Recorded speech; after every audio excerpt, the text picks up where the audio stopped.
오늘 저는 이 본문의 말씀을 가지고 분노 대신 관용, 염려 대신 기도라는 제목으로 말씀을 나누도록 하겠습니다. 지난주에 말씀드린 바 같이 정체성은 매우 중요합니다. 우리의 가장 중요한 정체성은 무엇이냐면 우리가 주님 안에 있다라는 사실입니다. 우리는 세상 속에 살아가지만 주님께 속한 자로서 이 땅을 살아가는 하나님의 사람들입니다. 정체성의 가장 기본은 무엇이냐면 우리 인생이 누구 손에 붙잡혀 있는가, 그것을 확신하는 것입니다. 길가에 많은 흙이 있지만 그 흙이 그냥 짓밟히면 아무런 가치가 없지만 그 흙이 벽돌공을 만나서 벽돌로 만들어지면 100원 정도의 가치가 있고요, 도공을 만나서 도자기가 되면 더 많은 가치가 부여되고, 예술가를 만들어서 작품이 되면 시대를 대표하는 작품도 될 수가 있는 것입니다. 같은 흙이지만 누구 손에 붙잡혔냐에 따라서 그 가치가 달라지는 것이죠. 우리의 인생 하나님의 손 안에 있는 줄 믿습니다. 척수인돌 목사님께서 다음과 같은 말씀을 하셨어요. 내 인생의 10%는 나에게 벌어진 일들이고 나머지 90%는 내가 그 사건들에 대하여 반응하는 것들이다. 우리들의 인생 가운데 벌어지는 일 가운데 10% 정도는 나에게 벌어진 일들인데 그 10% 일을 갖다가 내가 어떻게 반응하냐에 따라서 나머지 90%가 결정이 된다는 것입니다. 사람이 같은 문제를 만나더라도 반응은 달리 나오는 것입니다. 그 반응이 어떻게 달리 나오는 것이냐면 그 사람 안에 있는 정체성에 따라서 반응이 달리 나오는 것이고, 그것에 따라서 나머지 인생의 90%가 채워진다는 것입니다. 결국 인생은 선택입니다. 그 선택은 그리고 정체성에서 나온다는 말입니다. 지난주에 말씀드린 바처럼 우리의 정체성 주 안에 있는데, 주 안에 있는 우리들은 어떤 사람인가 세 가지를 말씀드렸어요. 첫 번째는 무엇이냐면 주 안에서 서 있는 자들입니다. 주 안에서 서라. 우리 1절 말씀 함께 읽어보겠습니다. 그러므로 나의 사랑하고 사모하는 형제들, 멸류가 아닌 사랑하는 자들아, 이와 같이 주 안에서 서라. 아멘. 우리의 정체성은 첫 번째는 주 안에 서 있다라는 것입니다. 주 안에 서 있다는 말은 무슨 말이냐면 우리 인생의 뿌리를 주님께 깊게 내린다는 것입니다. 정체성의 출발은 내 뿌리가 어디 있는가를 명확히 아는 것입니다. 서 있으라, 이 말은 군사처럼 서 있으라는 말이라고 말씀드렸어요. 군사처럼 본진을 지키는 것입니다. 서 있는 것 자체가 전쟁입니다. 그 자리를 일탈하면 그곳에 구멍이 나고 전쟁에서 지게 되는 것이죠. 그래서 신앙이란 달려가기 이전에 굳건하게 서 있는 것입니다.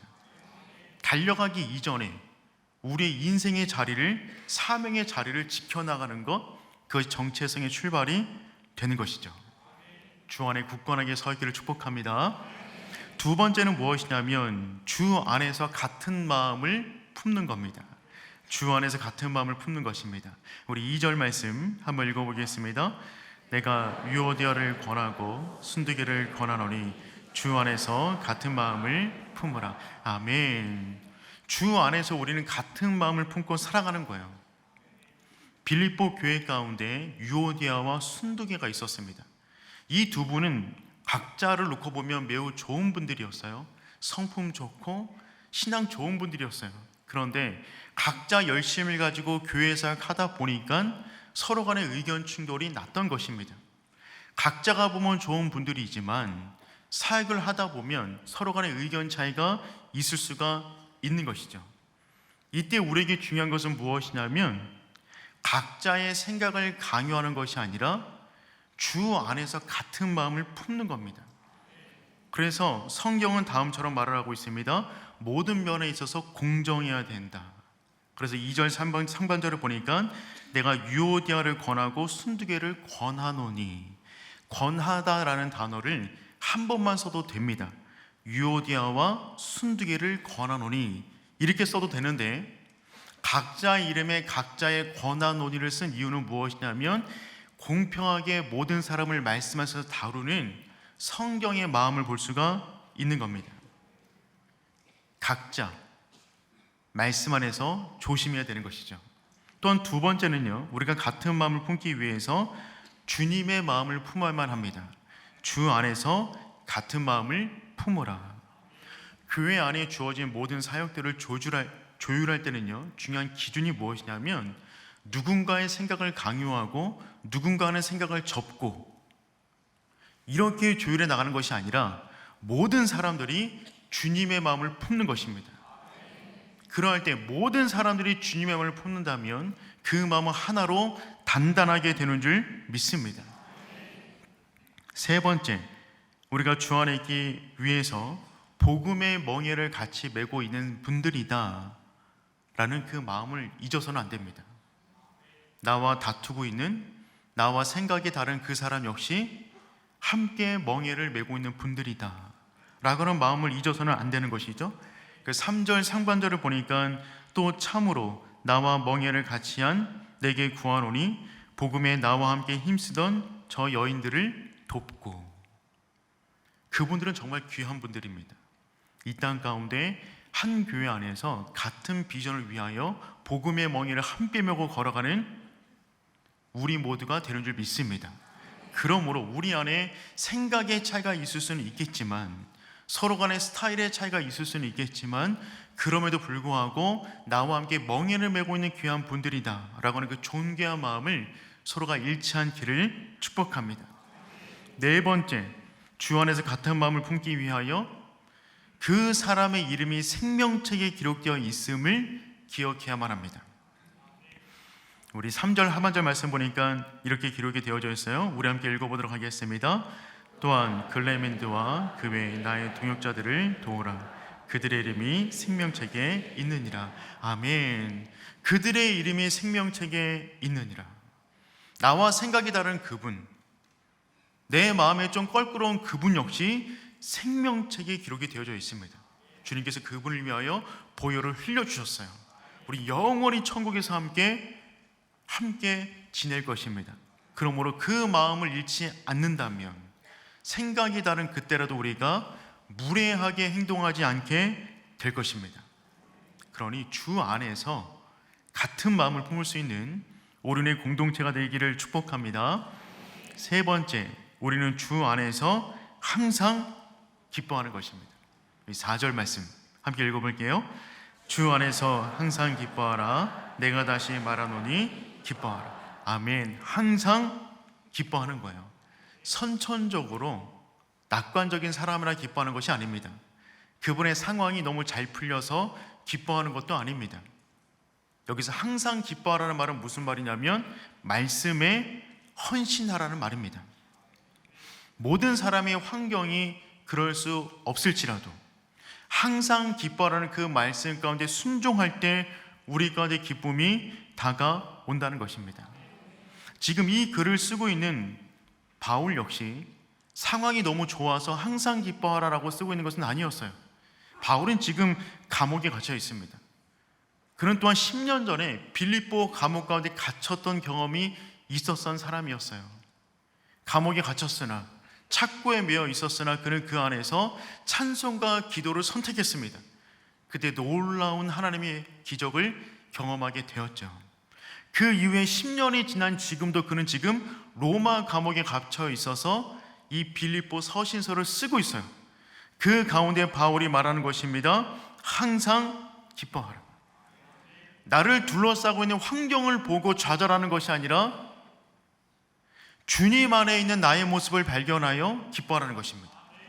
환경이 커 보이는 것이 아니라 나를 감싸고 있는 주님이 더 커 보이기 때문에 그 안에서라도 항상 기뻐함을 선택하는 것입니다. 그러니 기쁨은 환경에 대한 반응이 아니라 신앙에 대한 결단입니다. 내가 어려운 환경 속에 둘러싸여져 있지만 주님이 나와 함께 하신다. 나는 주님 안에 있습니다. 그 믿음의 선택을 할 수 있다면 우리는 날마다 기뻐하는 인생을 살아가게 되는 줄 믿습니다. 세 가지였어요. 주 안에 서라. 주 안에서 같은 마음을 세 번째, 항상 기뻐하라. 주 안에 서 있고 같은 마음을 품고 항상 기뻐할 수 있는 우리 모두가 되기를 축복합니다. 오늘 본문의 말씀은 이 정체성을 가진 사람들이 이 땅 가운데 어떻게 살아가는지에 대해서 알려주고 있어요. 그러니 오늘 나눌 이 두 가지 말씀은요, 주 안에 있는 사람만 할 수 있는 겁니다. 주 밖에 있는 사람은 오늘 말씀을 안 들으신 것이 좋을 겁니다. 주 안에 있는 사람만 이 말씀을 소화할 수가 있습니다.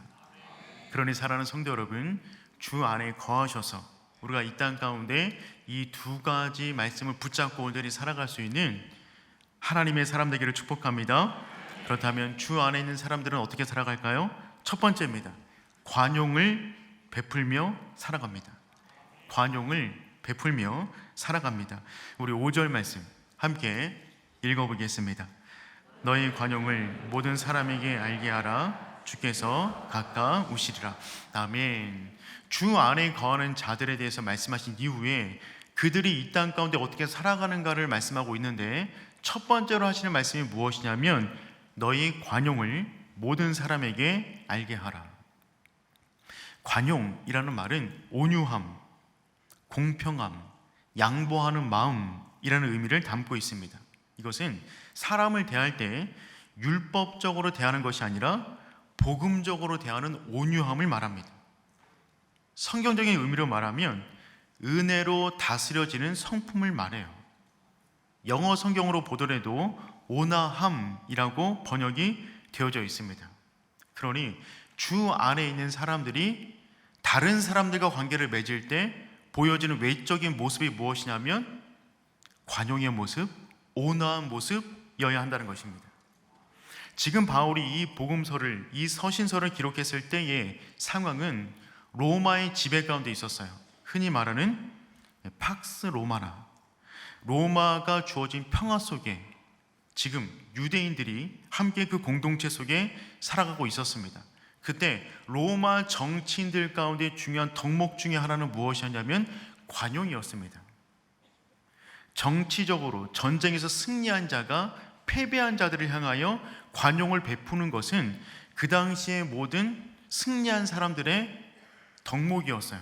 그래서 그 당시 관용이라는 것은요, 정치적인 제스처였습니다. 무언가 베풀어 주면서 나는 이렇게 관대한 사람이야, 난 관용이 있는 사람이야 라고 말하는 그 당시 고위직에 있는 사람들의 외적으로 보여주는 정치적인 모습 가운데 하나가 관용이었다는 것입니다. 그런데 오늘 본문 가운데 쓰여져 있는 관용은 전혀 그런 뜻이 아닙니다. 예전에 무한도전, 저는 무한도전 세대거든요. 무한도전을 보고 있는데 이런 장면이 있었어요. 굉장히 인상 깊은 장면이었습니다. 박명수 씨가 정현도 씨에게 물어보는 내용이었는데 이런 질문이었어요. 돈 많은 친구가 좋아요? 정 많은 친구가 좋아요? 여러분 어떤 친구가 좋으세요? 돈 많은 친구가 좋으세요? 정 많은 친구가 좋으세요? 이때 정현도 씨가 이런 말을 했어요. 보통 돈 많은 친구들이 정이 많더라고요. 근데 이 말을 듣는데 어떻게 반박이 안 되겠더라고요. 제 주변에도 좀 그런 것 같더라고요. 보통 돈 많은 사람들이 정도 많은 것 같다. 근데 오늘 본문에서 말하는 관용도 이런 관용이 아닙니다. 그런 관용들은요, 힘의 역학구조 속에서 무언가 힘 있는 사람이 힘이 없는 사람에게 보여주는 양보, 자비, 자선 같은 느낌이 드는 것이죠. 그런데 본문에서 말하는 관용이라는 것은요, 그런 것이 아닙니다. 성경은 분명하게 말을 하고 있어요. 너희 관용을 모든 사람에게 알게 하라. 알게 하라, 이 말은 무슨 말이냐면 알려지게 하라라는 의미입니다. 모든 사람에게 알려지게 하라. 여기서 말하는 모든 사람이란 신자들만 말하는 것이 아니라 불신자도 말하는 것이고 그들을 핍박하는 사람, 모든 사람들을 포함해서 말을 하고 있는 거예요. 그러니까 주 안에 있는 사람들의 내적인 특징은 무엇이냐면 항상 기뻐하는 것이고, 주 안에 있는 사람들의 외적인 태도는 무엇이냐면 모든 사람에 대하여 관용을 베푸는 것입니다. 우리가 주 안에 있는 사람이라는 증거를 어떻게 드러낼 수 있는 것이냐면, 모든 사람에 대하여 관용을 베풀 때 저 사람은 진짜 주 안에 있구나, 그것이 증명이 되어진다는 것입니다. 그런데 말씀을 가만히 보면 관용을 가지라, 관용을 배우라가 아니라 관용을 알게 하라입니다. 즉 무엇을 전제하고 있냐면, 우리 속에 이미 관용이 있음을 전제하고 지금 말씀하고 있다라는 말입니다. 그러니 너희 속에 이미 충만한 그 관용을 모든 사람들에게 베풀어 너희가 주님 안에 있다라는 사실을 증거하라는 말입니다. 사랑하는 성도 여러분, 그렇습니다. 우리는 이미 충만한 관용을 받고 있습니다. 이 관용은 우리의 성격을 말하고 있는 것이 아닙니다. 이 관용은 우리가 주님 안에서 지금도 충만히 받고 있는 그 관용을 말하는 것입니다. 우리 스스로 관용을 만들어낼 수가 없어요. 우린 그런 존재들이 아닙니다. 단지 우리가 주 안에 풍덩 빠져 있으면, 주 안에 풍덩 빠져 있으면 주님의 관용이 우리 가운데 스며들어와 우리가 그 관용을 세상까지 보여주는 인생을 살아갈 수가 있다라는 말입니다. 우리 모두는 지금 이 자리에 주님의 관용 덕분에 앉아 있습니다. 주님의 관용이 아니었다면 우리는 이 자리에 앉아 있을 수가 없어요. 아담과 하와가 선악과를 따먹은 이후에 하나님의 관용을 입지 않았다면 그들에게 주어진 가죽옷은 없었을 것입니다. 아브라함이 아내를 누이라고 속인 이후에 하나님의 관용을 입지 않았다면 그는 믿음의 자녀를 못 낳았을 것입니다. 다윗이 밧세바를 범한 이후에 하나님의 관용을 입지 않았다면 그는 우리가 기억하는 다윗이 안 되었을 겁니다. 베드로가 주님을 부인한 이후에 하나님의 관용을 입지 않았다면 그는 그냥 어부로 살아갔을 것입니다. 바울이 하나님의 관용을 입지 않았다면 그는 그냥 예수님을 믿는 사람을 잡아 죽이는 사람에 불과했을 거예요. 우리 역시 주님의 관용이 아니었다면 이 세상이 전부인 줄 알고 이 세상의 가치를 추구하며 이 세상 속에 파묻혀 살아갔을 뿐입니다. 그런데 예수님께서 우리를 불쌍히 여겨주시고 하나님의 관용을 쏟아부어 주셔서 우리를 위하여 십자가를 지심으로 말미암아 우리가 이 자리에 나와 있는 줄 믿습니다. 그러니 사랑하는 성도 여러분, 우리가 주님께 받은 그 풍성한 그 관용의 사랑, 그것을 이 땅 가운데 모든 사람들에게 보여주며 살아갈 수 있는 우리 모두가 될 수 있기를 축복합니다. 관용과 관련해서 한 분을 소개하고 싶습니다. 킴푹이라고 하는 베트남 여인입니다. 베트남 내전이 한창 이뤄지고 있었을 때 1972년 6월 어린 소녀였던 킴푹은 동네 한 곳에 숨어 있었어요. 그런데 월남군 전투기에서 네이판탄이라고 하는 것을 쏴서 공격을 하기 시작했습니다. 여러분, 네이팜이라는 그 전쟁 무기는 어떤 것이냐면 석유 원료인데요, 점성이 강합니다. 한번 몸에 붙으면 떨어지지 않는, 휘발유보다 더 오래 타고 파괴력이 강한 점성이 짙은 휘발유 계열의 폭탄이에요. 무작위로 터뜨리면 불이 일어나고 그 불에 맞게 되면 떨어지지 않고 몸이 불타 죽는 무자비한 전쟁 도구가 되는 겁니다. 그 폭탄이 떨어졌고 킴쿡이라는 어린아이는 그 폭탄에 맞아 온몸의 65%를 화상을 입었어요. 하지만 살아남기 위하여 불타고 있는 옷을 전부 다 벗어버리고 길거리로 뛰쳐나왔습니다. 살려달라고 소리를 지르며 뛰쳐나왔어요. 이 모습이 AP통신 사진 기사의 카메라에 찍혔습니다. 그 모습이 다음 모습입니다. 그때 현장의 모습인데요, 가운데 빨갛게 칠한 그 여인이 킴쿡이라는 여인이에요. 이때부터 이 사진이 유명세를 타면서 네이팜 소녀로 불려지게 됩니다. 이 사진은 1973년 플리처상을 받은 사진이 됩니다. 킴쿡이라는 어린아이는 그 AP 통신 기자의 도움으로 치료를 받았어요. 그래서 14개월간 병원에 머물면서 17번 수술을 받게 됩니다. 그동안에 얼마나 고통이 심했을까요? 온몸의 65%가 화상을 입었어요. 자신의 몸을 이렇게 만든 그들을 향한 증오심과 복수심이 안에서 들끓어 올랐습니다. 근데 어느 날 예수님을 만났어요. 그리고 기독교인이 되었습니다.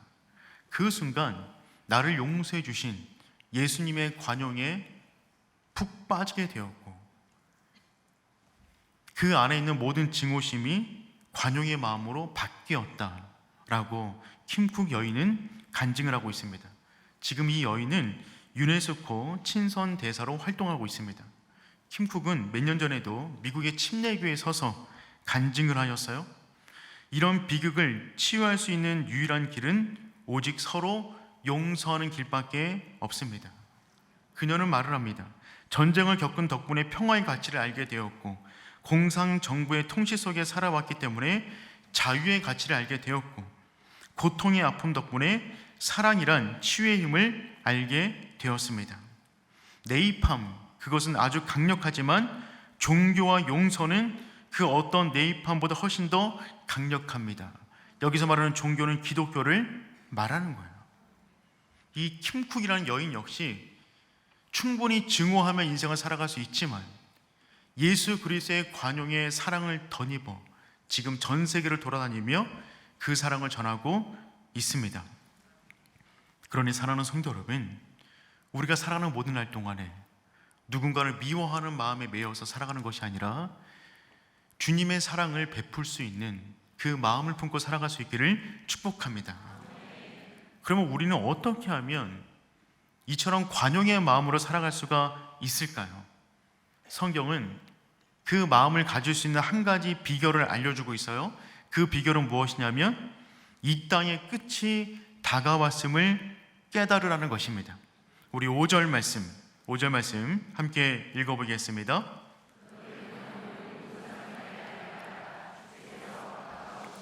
아멘. 너희 관용을 모든 사람에게 알게 하라 라고 말씀하신 다음에 어떻게 이 마음을 가질 수 있냐면 주께서 가까우시니라.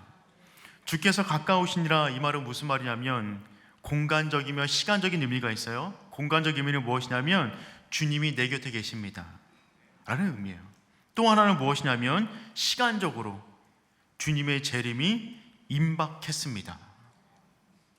그러니 우리가 어떻게 모든 사람에 대하여 관용을 베풀 수 있을까요? 종말론적인 신앙을 가지고 살아가는 것입니다. 주님이 내 곁에 계실 뿐만 아니라 주님의 오심이 임박했습니다. 오늘이라도 주님이 오실 수가 있습니다. 그 사실을 기억할 때 우리는 남아있는 모든 시간을 증오로 살아가는 것이 아니라 관용의 마음으로 살아갈 수가 있다는 것입니다. 인생에서 정말 중요한 가치를 가르쳐주는 두 가지 사실이 있는데, 첫 번째는 무엇이냐면 성경책입니다. 성경책이야말로 인생을 가장 선명하게 보여줍니다. 두 번째는 무엇이냐면 죽음 직전에 계신 분들의 이야기를 듣는 것입니다. 죽음 직전에 계신 분들이 어떤 이야기를 하시는가? 여러분, 죽음 가까이 계신 분들이 무엇을 후회하십니까? 이루지 못한 성취, 돈, 지위, 사소한 다툼을 후회합니까? 아닙니다, 여러분. 여러분, 오늘 이 밤에 주님 만난다면, 오늘 이 밤 몇 시간 안 남았는데 뭐 하시겠습니까? 만나고 싶지 않으세요? 뭐 하시겠습니까? 이렇게 기도하다가 만날까요? 너무 감사하죠. 만약에 우리 오늘 이 밤 우리가 주님을 만난다면, 여러분, 내 돈 꺼간 사람 찾아가 돈 받아 오시겠어요? 나를 힘들게 한 사람 그 사람 찾아가서 꿀밤 때리시겠어요? 아니죠. 우리는 그런 일에 우리 시간을 낭비할 수가 없습니다.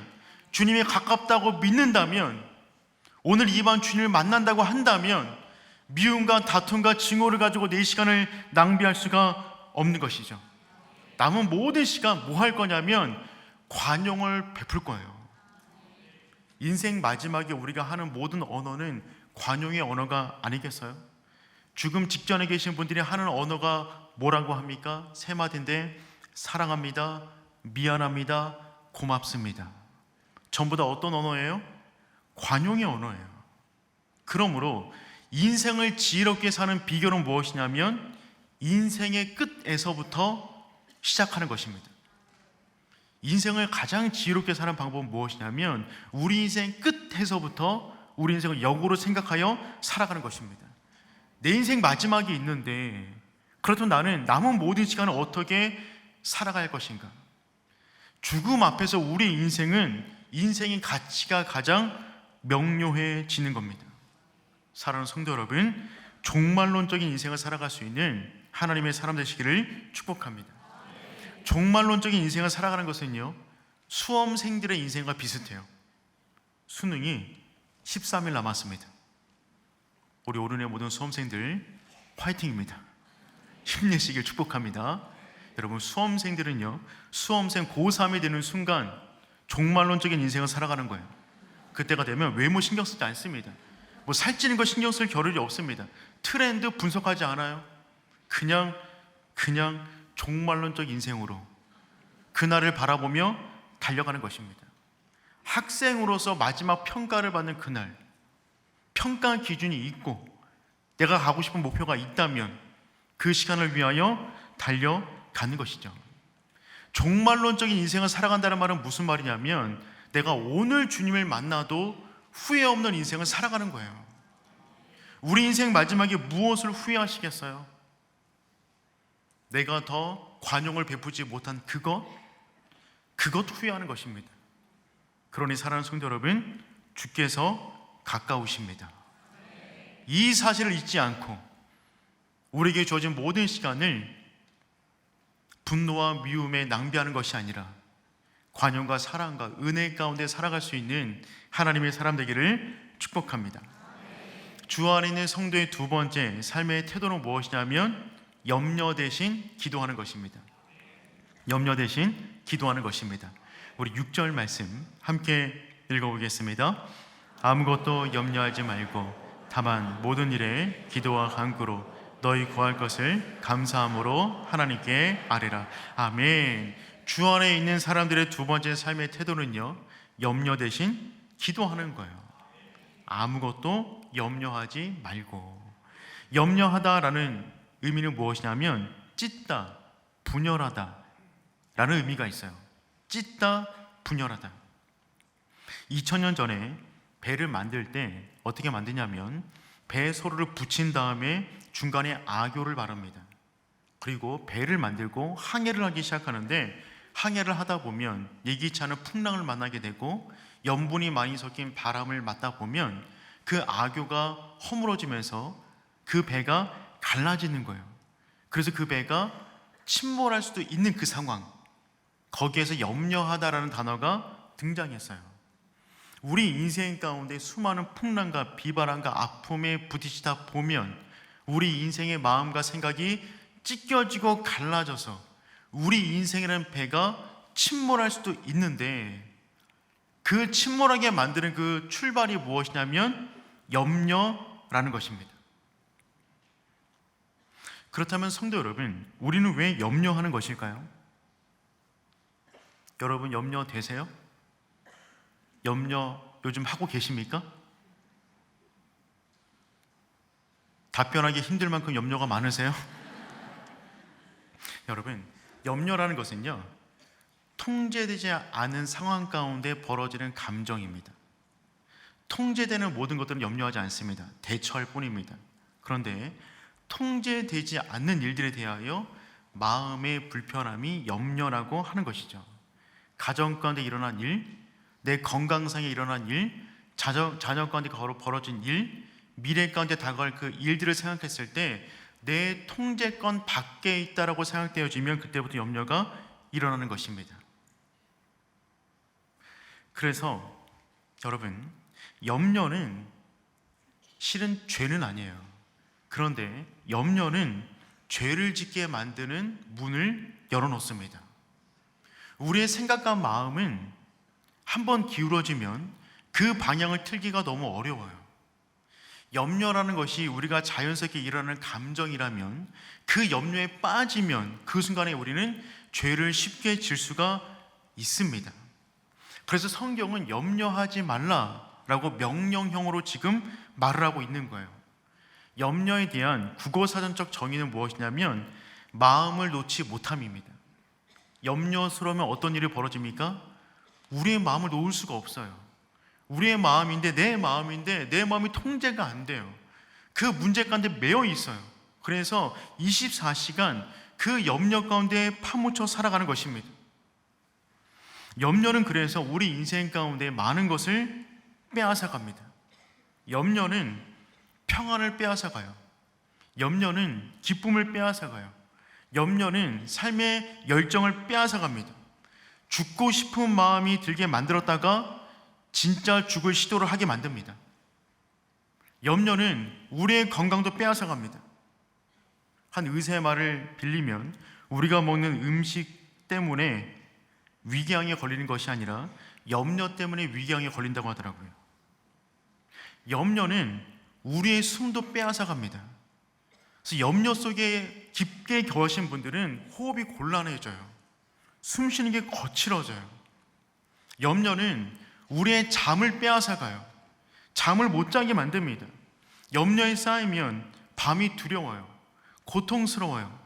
그때 염려가 더 선명해집니다. 자는 시간만큼이라도 염려하고 싶지 않은데 염려에 빠지면 잠자는 시간 더 큰 염려 속에 빠지는 것이죠. 무엇보다 염려는 믿음의 시선을 빼앗아갑니다. 믿음이 아닌 염려를 묵상하게 만들어요. 또한 염려는 많은 것들을 만들어냅니다. 염려는 부정적인 상상력을 만들어내요. 정말 창의적입니다. 어떻게 그렇게 창의적으로 염려하는지 모르겠어요. 세상에 일어나지 않은 그 일들을 갖다가 정말 창의적으로 염려하게 됩니다. 심지어는 이미 지나가 버린 과거예요. 어떻게 할 수 없어요. 그 염려한 대로 어떻게 바꿀 수가 있단 말입니까? 그런데 지나버린 과거마저 끌고 와서 창의적으로 염려하여 오늘을 못 살게 만드는 그것이 염려라는 것입니다. 나쁜 아이들이 떼로 몰려다니듯이 염려 역시 떼로 몰려다닙니다. 염려가 앞장서면 그 뒤에 두려움, 슬픔, 걱정, 근심, 좌절, 절망이 따라와요. 그러니 사랑하는 성도 여러분, 염려하지 않기를 축복합니다. 염려 그 자체가 죄는 안 되지만 염려 그 자체는 죄된 행동으로 가는 지름길이 되기 때문에 그렇습니다. 그래서 주님께서 말씀하셨어요. 누가복음 21장 34절입니다. 우리 함께 읽어보겠습니다. 너희는 스스로 조심하라.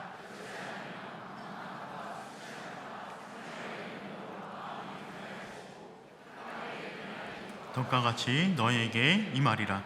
아멘. 주님께서 말씀하셨어요. 생활의 염려로 마음이 둔하여지고, 생활의 염려라는 것은 생활 속에서 벌어지는 일상의 염려들을 말하는 것인데 하나님 밖에서 하는 염려들을 말하는 거예요.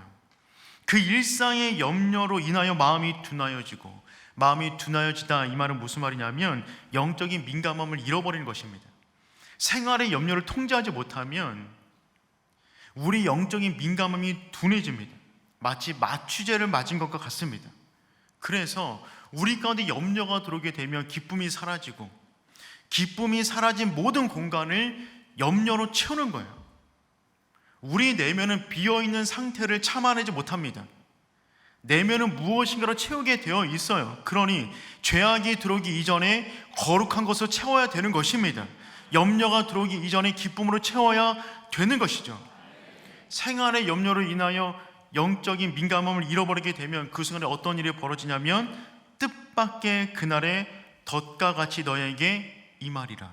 마치 어떤 사냥꾼이 짐승을 잡기 위해서 덫을 놓았는데 그 덫에 물린 사람들처럼 염려 가운데 빠진 사람들은 사탄의 먹잇감이 된다는 것입니다.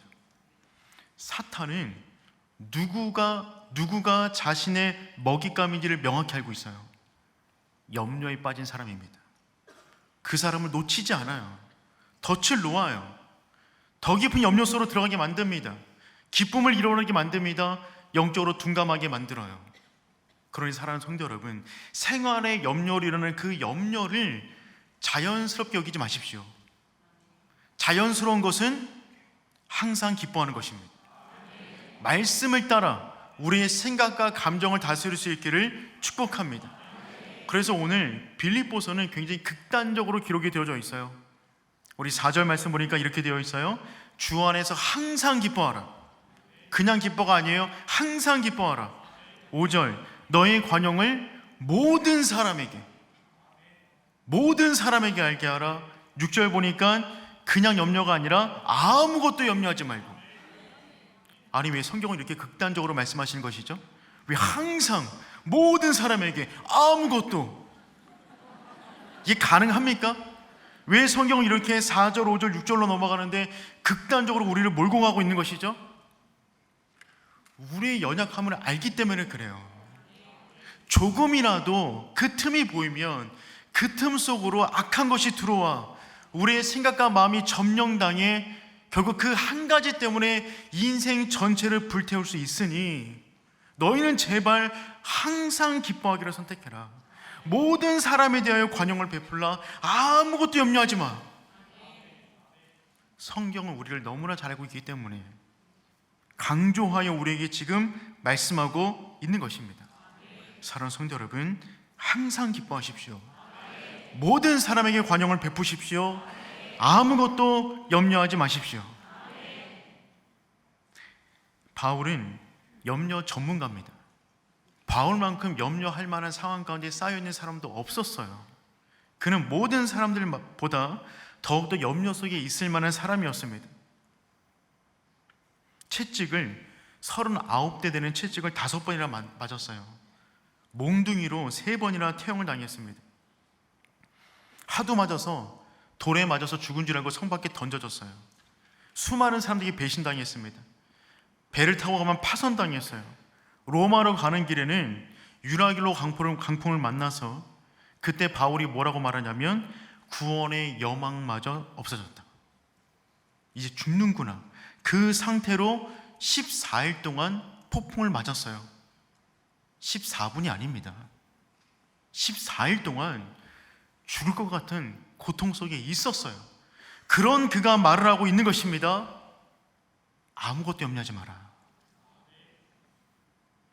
그가 지금 지중해 있는 호텔 가운데 들어가서 뭔가 샐러드를 먹으면서 하는 이야기가 아니에요.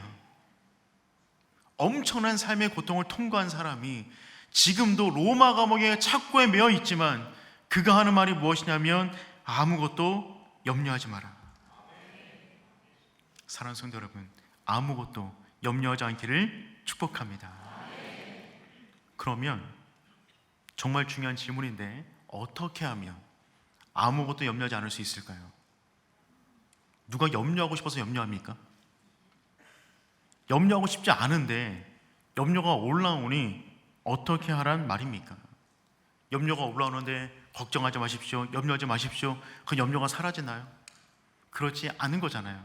우리 경험상 너무 잘 알고 있잖아요. 우리는 어떻게 하면 염려를 물리칠 수 있을까요? 그것은 무엇이냐면 염려 대신 기도하는 것입니다. 따라해 봅시다. 염려 대신 기도. 6절 말씀 우리 다시 한번 읽어보겠습니다. 아무것도 염려하지 말고 다만 모든 일에 기도와 간구로 너희 구할 것을 감사함으로 하나님께 아뢰라. 아멘. 여러분, 이 6절 말씀 가운데 우리 인생의 승패가 놓여진 줄 믿습니다. 그 사람의 인생 가운데 쓸데없는 염려로 시간을 낭비하지 않을 수만 있다면 그 인생은 정말 주 안에서 복되고 행복한 삶이 되는 줄 믿습니다. 그 방법을 6절 말씀이 지금 말해주고 있어요. 뭐라고 말하고 있냐면 아무것도 염려하지 말고, 이 말은 무슨 말이냐면 이런 의미가 있습니다. 염려를 해결할 수 없는 사람이 염려하지 마라. 아무것도 염려하지 말고, 그 염려를 염려한다고 염려가 사라진 것이 아닌데 염려를 없앨 수 없는 사람은 염려할 필요가 없다는 말입니다. 그렇지, 이 말은 무슨 말이냐면 그 염려의 승패가 하나님에게 달려 있으니 염려 대신 기도하라는 것입니다. 염려가 사라지기를 원하십니까? 그러면 염려를 멈추십시오. 그 순간에 기도하십시오. 기도하기 시작하면 염려가 사라져요. 염려하기 시작하면 기도가 사라집니다. 두 가지를 동시에 할 수가 없어요. 사람은 동시에 할 수가 없습니다. 한 가지만 선택하셔야 돼요. 무엇을 선택하시겠어요? 한 30분 정도 감사드립니다. 사랑하는 성도 여러분, 내가 염려한다고 염려가 사라지지 않아요. 티베트 속담에 유명한 속담이 있잖아요. 걱정해서 걱정이 없어지면 걱정이 없겠네. 정말 좋은 명언인 것 같습니다. 걱정해서 걱정이 없어지면 걱정이 없겠네. 염려해서 염려가 사라지면 염려하겠죠. 염려해서 염려가 나는데 염려가 끊이지 않아요. 그럼 왜 염려하는 겁니까? 나는 염려한다고 염려를 사라질 수 있게 만드는 존재가 아닌데 말이죠. 그렇다면 이 말은 지금 무엇을 말하고 있는 것이냐면 염려 대신 기도하라. 무슨 말이냐면 우리의 염려는 어떤 것도 만들어낼 수 없지만 우리의 기도는 염려를 변화시킨다는 것입니다. 그래서 스펄전 목사님은 다음처럼 말씀을 하셨어요. 10년을 염려하는 것보다 10분을 기도하는 것이 더 좋다. 10년을 염려하는 것보다 10분을 기도하는 것이 더 좋다는 것입니다. 존 메가더 목사님은 염려에 대해서 다음처럼 말씀하셨어요. 염려란 우리가 주제넘게도 하나님의 능력과 사랑을 불신하는 것이다. 염려는 주제넘는 것이다. 해결할 능력도 없는 사람이 염려할 필요 없다는 거예요. 염려는 하나님의 일이세요. 그분이 그 염려를 해결하실 것입니다. 염려에 빠지는 순간 파괴적으로 바뀝니다. 가장 큰 파괴는 하나님과의 관계를 파괴시킵니다. 염려하는 순간 우리 가운데 이런 마음이 올라와요. 내 이 인생의 문제를 하나님께 맡겨도 괜찮을까? 염려하는 순간 하나님의 능력을 의심하게 됩니다. 염려하는 순간 하나님과의 관계가 뒤틀립니다. 염려하는 순간 우리 자신 안에 있는 모든 믿음의 체계가 무너지는 것입니다. 그러니 사랑하는 성도 여러분, 아무것도 염려하지 마시고 다만 모든 일에 기도할 수 있기를 축복합니다. 여러분, 오늘 혹시 무슨 날인지 아세요? 오늘 혹시 무슨 날인지 아세요? 다니엘 기도의 전날? 오늘은 종교개혁 기념일입니다. 1517년 10월 31일 루터가 비텐베르크 교회 정문에 95개조 방방문을 붙임으로 인하여 종교개혁이 일어나서요. 오늘은 종교개혁 508주년 되는 날입니다. 여러분, 바울 다음으로 염려를 많이 할 자격이 있는 사람은 루터입니다. 종교개혁을 일으킬 때 얼마나 많은 염려와 고통과 아픔이 있었겠어요. 그런 루터가 유명한 말을 남겼어요. 어떤 말을 남겼냐면 기도하라. 그리고 염려는 하나님께 맡기라. 기도하라. 그리고 염려는 하나님께 맡기라. 기도는 우리가 해야 될 일이고 염려는 하나님의 일이 되는 줄 믿습니다. 염려를 붙잡고 있으면 믿음이 약해지지만 기도를 붙잡고 있으면 믿음이 강해지게 되는 줄 믿습니다. 그렇다면 우리는 어떤 기도를 해야 될까요? 본문은 세 가지 기도를 말하고 있습니다. 우리 6절 말씀 다시 한번 읽어보도록 하겠습니다. 아무것도 염려하지 말고 다만 모든 일에 기도와 간구로 너희 구할 것을 감사함으로 하나님께 아뢰라. 이 한 구절 속에 기도에 대한 세 가지 기도 방법을 언급하고 있어요. 첫 번째 기도, 두 번째 간구, 세 번째 감사 기도입니다. 먼저 기도. 맨 처음에 나오는 기도는 어떤 기도이냐면 보통 예배 시간에 하는 기도를 말합니다. 우리가 보통 드리는 기도, 이것을 맨 처음에 등장하는 기도라는 단어입니다. 이 기도는 우리 인생 가운데 어떤 문제가 없었을 때 평상시에 하나님께 올려드리는 경배와 찬양, 기도를 말해요. 하나님은 나의 주님이십니다. 하나님은 나의 왕이십니다. 목자이십니다. 내 인생의 전부를 통하여 하나님 영광받아 주시옵소서. 성경은 아무것도 염려하지 않기를 원한다면 평상시에 아무 문제가 없을 때 지속적으로 하나님께 기도하라고 지금 권면하고 있는 것입니다.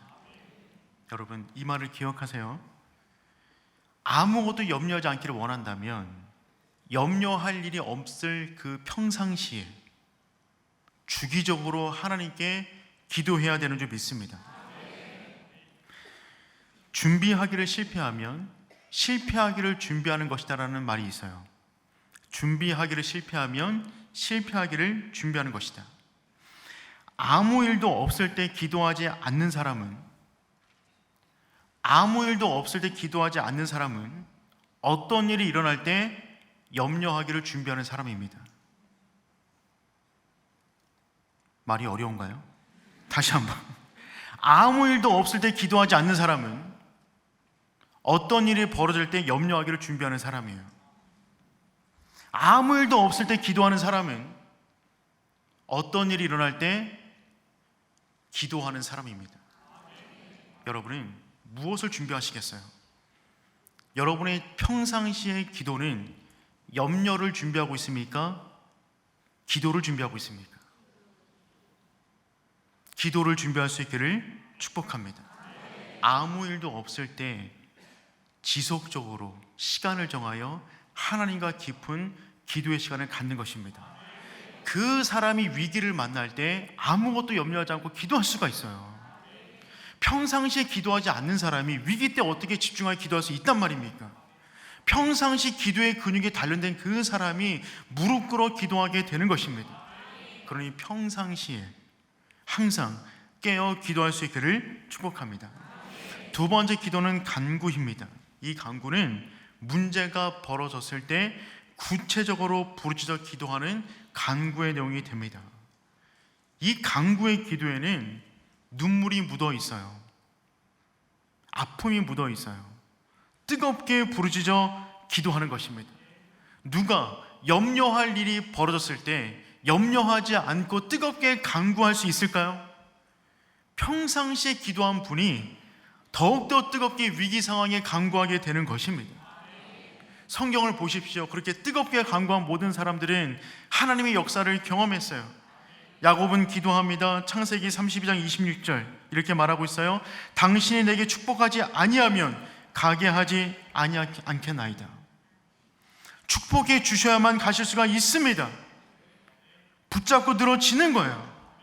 다윗은 기도합니다. 시편 51편 10절과 11절 말씀 우리 함께 읽어보겠습니다. 하나님이여 내 속에 정직한 영을 새롭게 하소서. 나를 주 앞에서 쫓아내지 마시고 주의 성령을 내게서 거두지 마소서. 아멘. 영혼이 식어지고 있는데, 영혼이 둔감해지고 있는데 그냥 그 상태로 익숙해지는 것이 아니라 하나님 내 속에 정한 마음을 주시옵소서. 내 마음 찢어 주시옵소서. 주님 만나게 하여 주시옵소서. 간구하여 부르짖는 거예요. 수로보니게 여인은 다음처럼 간구했어요. 마태복음 15장 25절 27절 말씀 우리 줄여서 한번 읽어보도록 하겠습니다. 주여 제 주인의 상에서 떨어지는 부스러기를 먹나이다. 하나님 부스러기라도 좋습니다. 나에게 제공하여 주시옵소서. 맹인 바디메오가 말을 합니다. 마가복음 10장 47절 말씀 읽어보겠습니다. 다윗의 자손 예수여 나를 불쌍히 여기소서. 불쌍히 여겨 주시옵소서. 불쌍히 여겨 주시옵소서. 여러분 기도가 안 나옵니까? 가장 불쌍한 상태예요. 기도가 안 나옵니까? 가슴을 치십시오. 불쌍히 여겨 주시옵소서. 예수님마저 뜨겁게 기도하셨어요. 누가복음 22장 44절 말씀 제가 한번 읽겠습니다. 예수께서 힘쓰고 애써 더 간절히 기도하시니 땀이 땅에 떨어지는 핏방울같이 되더라. 주님께서도 마지막 그 밤에 간절히 애써 기도하셨어요. 그러니 사랑하는 성도 여러분, 염려할 만한 일을 만나셨습니까? 부르짖어 간구하십시오. 그때 놀라운 일이 우리 가운데 벌어지게 되는 줄 믿습니다. 다니엘 기도회는 그런 기간입니다. 21일간 특별한 하나님의 은혜를 경험하는 자리예요. 어떤 기도 제목이 있으세요? 여러분 그 기도 제목 안고 넘어가는 것이 아니라 그 기도 제목 가지고 나와 21일간 나를 불쌍히 여겨 주시옵소서. 해결해 주시옵소서. 주님 만나게 하여 주시옵소서. 간절히 간구할 수 있는 모든 성도 되기를 축복합니다. 세 번째 기도는 무엇이냐면 감사 기도입니다. 6절 하반절 말씀 우리 한번 읽어보겠습니다. 너희 구할 것을 감사함으로 하나님께 아뢰라. 아멘. 감사함으로 아뢰는 것입니다. 감사 기도는요 모든 염려를 확실하게 없애는 만능 기도입니다. 감사는 이미 하나님이 일을 시작하셨습니다. 그것을 고백하는 기도가 감사 기도예요. 감사 기도는 하나님의 능력과 그분의 인품에 대한, 인격에 대한 고백의 기도가 되는 것입니다. 그러니 사랑하는 성도 여러분, 평상시에 기도하는 거예요. 위기 때 간구하여 기도하는 것입니다. 그런데 이 모든 기도의 모든 내용은 감사로 채워나가는 것입니다. 그러할 때 우리는 염려가 아닌 기도를 통하여 하나님의 은혜를 경험하게 되는 줄 믿습니다. 여러분, 감사 속에는요 염려가 없어요. 감사와 염려는 함께 공존할 수가 없습니다. 우리가 감사하는 순간 염려는 사라져요. 한번 여러분 연습해 보세요. 하나님 정말 감사합니다. 주님의 성원을 찬양합니다. 주님밖에 없습니다. 감사합니다. 근데 하나님 죽겠습니다. 이게 안 돼요. 감정적으로 한번 해보세요. 정말 감사합니다. 아이고 죽겠네요. 아이고 감사합니다. 아이고 어떻게 살까요? 이게 안 된다고요. 감사를 외치는 순간 우리 영혼은, 우리 마음은, 우리 생각은 하나님의 영광으로 가득 차게 되어 있어요. 그래서 염려를 죽이는 가장 확실한 기도는요 감사 기도가 되는 것입니다. 반면 감사가 사라질 때 그 공간을 염려가 장악합니다. 그러니 사랑하는 성도 여러분, 염려하지 마시고 감사할 수 있기를 축복합니다. 기도의 3겹줄입니다.